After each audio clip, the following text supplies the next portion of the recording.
शारदा के दोनों बेटे शहर में जाकर काम करा करते थे। बड़ी बहू का नाम प्रिया और छोटी बहू का नाम सीमा था। शारदा और बड़ी बहू प्रिया हमेशा छोटी बहू सीमा को तंग किया करती थी, क्योंकि उनके छोटे बेटे ने सीमा से शादी अपनी पसंद से की थी और सीमा एक साधारण परिवार से थी। एक बार बड़ी बहू के हाथ से सास का चश्मा टूट गया। प्रिया बोली, हे ये क्या कर दिया मैंने, ये तो माँ जी कल ही बनवा कर लाई थी, उनको पता चलेगा तो बहुत गुस्सा होंगी, क्या करूँ। प्रिया बाहर में काम कर रही सीमा के पास गई और कहा, सीमा सुनो, माँ जी के कमरे में जूठे बर्तन ले आओ। सीमा बोली, ठीक है दीदी, अभी ले आई। सीमा जैसे ही माँ जी के कमरे में गई तो उसने देखा कि चश्मा नीचे टूटा हुआ है।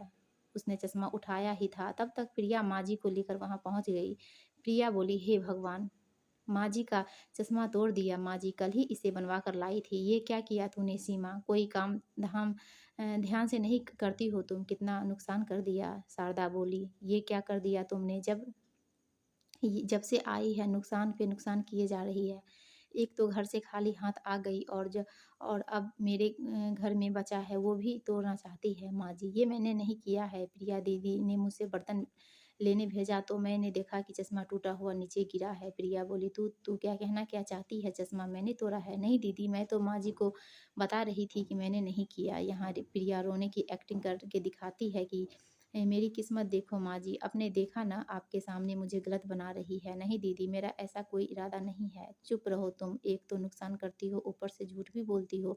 शारदा बोली, जाओ मेरे सामने से और दोबारा मत आना जब तक घर का सारा काम खत्म न हो जाए, समझी। उसके बाद तुम जंगल चली जाना, वहां से लकड़ियाँ काट कर ले आना। प्रिया भी बोली, जंगल चली जाओ समय से, समझी गई। लेकिन दीदी, इस समय कामों को करने में ही शाम हो जाएगी, इतनी जल्दी ये सब कैसे करूँगी, मुझे क्या पता, माँ जी ने बोल दिया तो बोल दिया, समझी गई। सीमा माँ जी के पास गई। शारदा बोली, प्रिया ने क्या कहा, समझ में नहीं आया। सीमा, ठीक है माँ जी, जाती हूँ। बेचारी सीमा उदास मन से वहाँ से चली जाती है। शारदा बोली, भगवान करे जंगल से वापस ही न आए।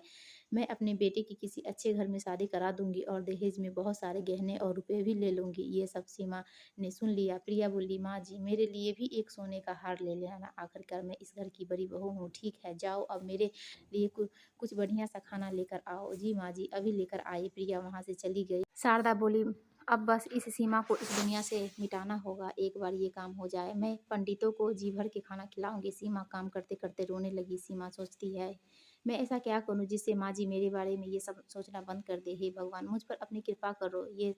मैं ये सब बहुत ज़्यादा नहीं सह पाऊंगी। सारा काम करने के बाद सीमा अपने साथ खाने के लिए 4 रोटी और थोड़ी सब्जी बांध के जंगल ले गई। सीमा जंगल में लकड़ी काटने लगी।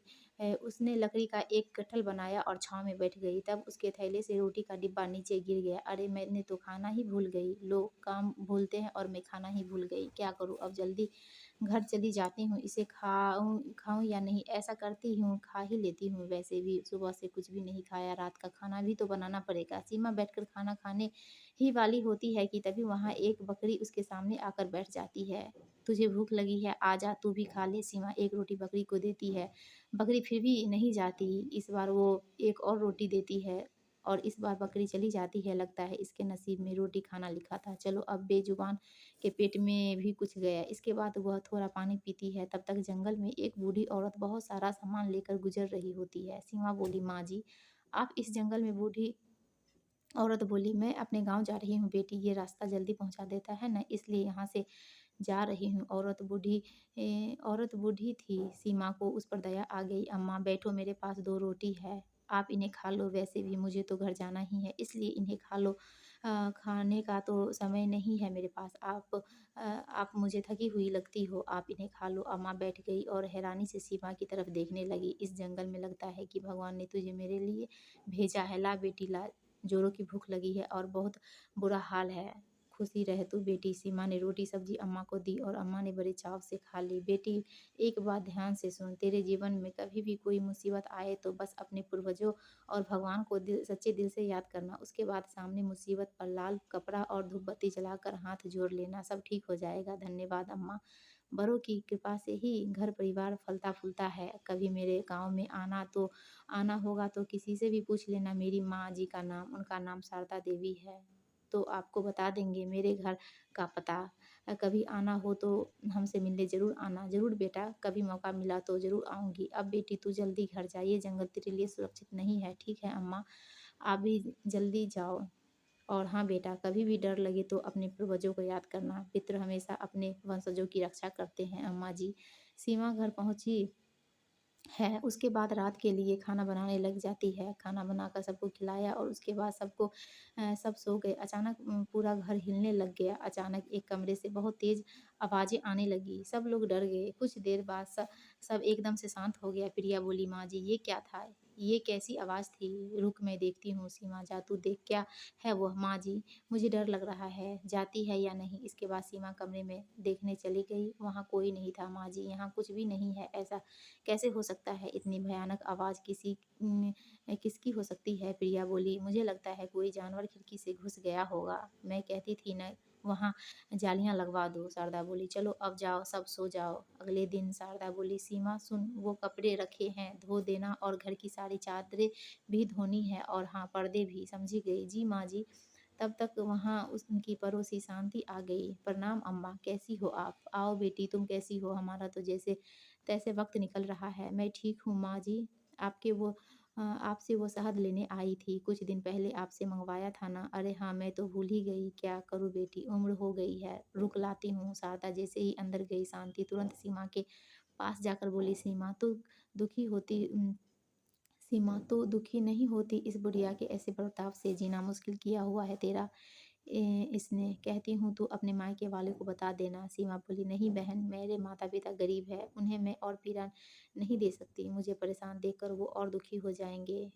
तेरे लिए मुझे बहुत दुख होता है। तू अपना ध्यान रख। शांति, तुम मेरी चिंता मत करो। वो जैसी भी है मेरी सास है। गुस्सा करती है पर दिल की बहुत अच्छी है। तू बहुत भोली है। मैं तो तेरे लिए बस प्रार्थना ही कर सकती हूँ कि एक दिन तेरा जीवन भी सुधर जाए। सीमा बोली, ये सब मेरा परिवार है और परिवार में तो ये सब चलता ही रहता है। तब तक अचानक माँ जी आ गई। ले शांति अपना शहर। धन्यवाद अम्मा, अच्छा मैं चलती हूँ। उसने सीमा की तरफ देखा और चली गई। सीमा ने अपना सारा काम किया। पहले कपड़े, घर की सफाई, आंगन की सफाई। अरे ओ सीमा, खाना बना या नहीं? बन गया माँ जी। आप हाथ धो लीजिए, अभी लगाती हूँ।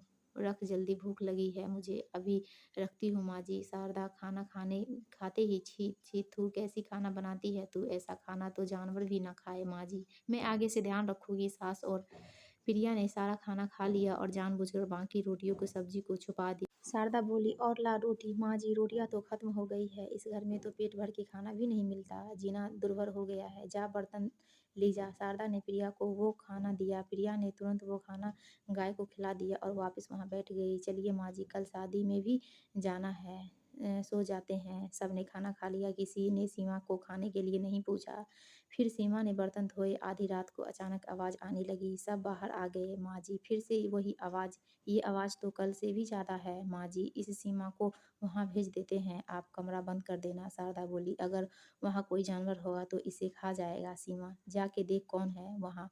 नहीं नहीं माँ जी, मुझे डर लग रहा है। जाती है या मारो। सीमा जैसे ही कमरे में गई, प्रिया ने दरवाज़ा बंद कर दिया। माँ जी दरवाज़ा खोलिए। आप मेरे से साथ ये सब क्यों कर रही है माँ जी? मुझे डर लग रहा है। शारदा बोली, ये सब तेरे मेरे बेटे की ज़िंदगी में आने से पहले सोचना चाहिए था। अब भुगत। दोनों हंसने लगी। माँ जी यहाँ सांप है। सीमा जाकर कोने में छिप गई। सीमा को अचानक अम्मा की याद आया।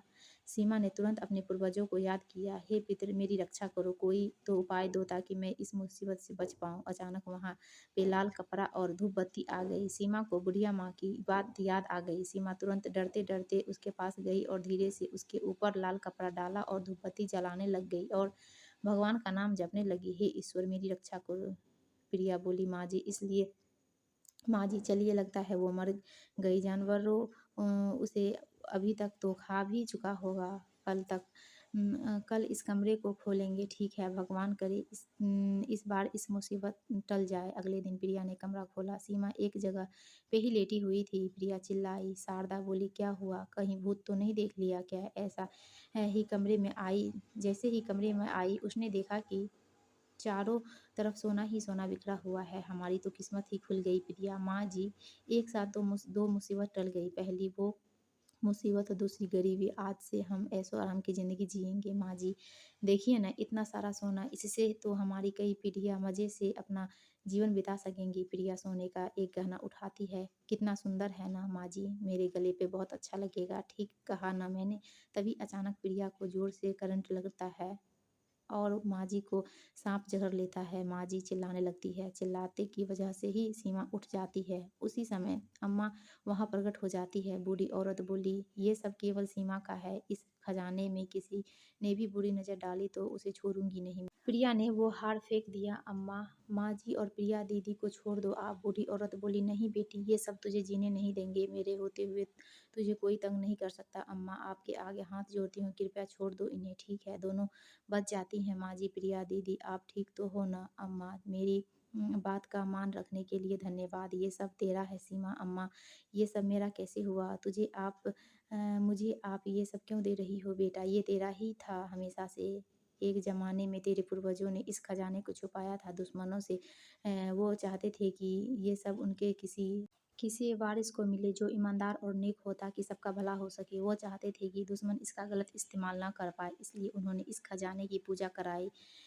इसके बाद ये खजाना सर्प में बदल गया और तब से वो तुम्हारे वंश के सही उत्तराधिकारी की खोज कर रहा था। तुमने जिस बकरी की रोटी खिलाई वो असल में सर्प था, जो भेष बदलकर तुम्हारे सामने बकरी बनकर आया था। ये जानने के लिए कि तुम सही उत्तराधिकारी हो कि नहीं। बेटी, तू बहुत भोली है। याद रखना, ये खजाना सिर्फ तुम्हारा है। ये कोई मामूली खजाना नहीं है, मंत्रों द्वारा सिद्ध किया गया खजाना है। याद रखना, इस खजाने की सुरक्षा स्वयं सर्पदेव करते हैं। इसलिए सीमा, तुम इसके खो जाने की चिंता मत करना। ये हमेशा तुम्हारे पास रहेगा। तुम्हारा कल्याण हो सीमा। माँ जी, ये सब आपका है।